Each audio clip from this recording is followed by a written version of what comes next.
And so it's usually a good time to look back, reflect a little bit, and see how far you've come, if you achieved some of the goals that you set at the beginning of the year and all that. So for me, usually it's quite a hard one. The last quarter, usually just reflecting and thinking, wow, do I have enough time to achieve what I planned for this year? Maybe I had about 5 goals and maybe only 1 or 2 of them were achieved or even partially. So how am I going to be able to do ABCD in the 3 months? So when you think of it, it can get frustrating. You can feel like, okay, have I even done anything useful this year? Like, what have I achieved at all in my personal life or spiritually or just in any way, or even, financially, in your education or anything, any plans or goals you might have.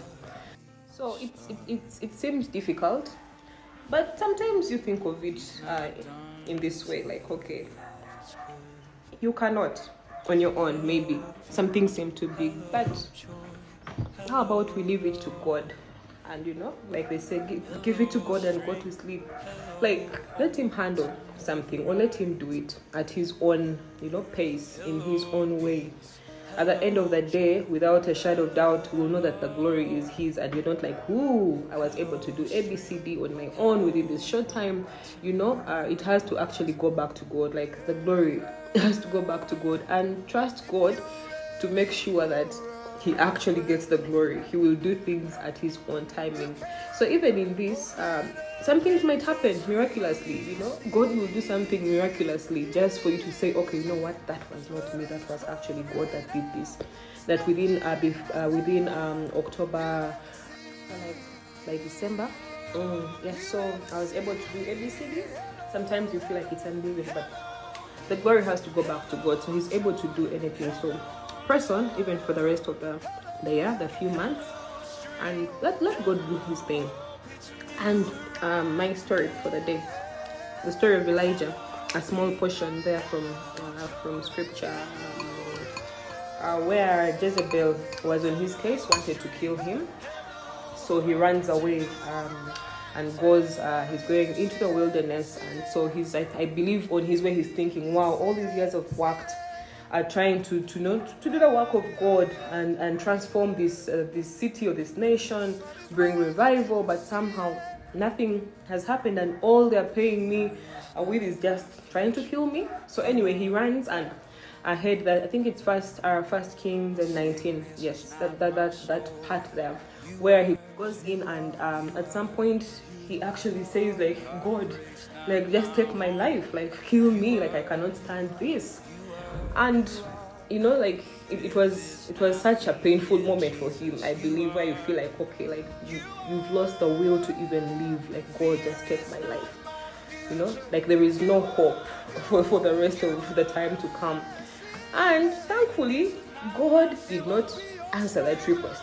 Thank God, so you're at that point where you feel like, okay, you know what, God, like, this is impossible for me. How am I even going to push on? You might be the most even prayerful person, or you're very connected to God. But remember Elijah, this is the man who prayed for the rain to stop for how many years?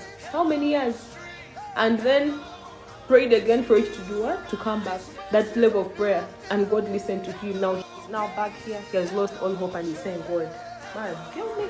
Just take my life. Anyway, so we see like he really lost all the hope there. And then I heard that you see God really coming through for him, sending an angel, waking him up, like, hey, wake up and eat. You still have a journey to go.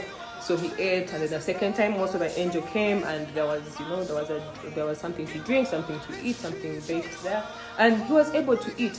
And just that food he ate, just twice in that day, was able to take him for 40 plus days up to Herob, that is the mountain of God. Like, he was able to, just that food sustained him for 40 plus days.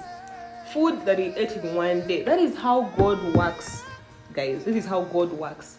For you might see maybe the resources you have, like, is this even able to sustain me, to help me achieve my goal? Or maybe the plans you have. But God works miraculously. He has to take the glory at the end of the day. He will use that The food you're eating just today, being able to take me up to maybe December, you know that God is able to, you know, to sustain me to that level. So I believe he's still able to. He's still able to help us. He's still able, like just like he did for Elijah. God still comes through, and he's still able to come through for you even in the toughest of times. Of course, the story of Elijah goes on and on and on, and it's an interesting one there. But yeah, so even as the year ends, know that God can use the little that you have, or even nothing completely. He just does things in his own way. We have, you have no say in that. Like, let God be God. And yeah, just do your part and let him do his. And you never know, the year might actually end very beautifully compared to what you expected. Yeah.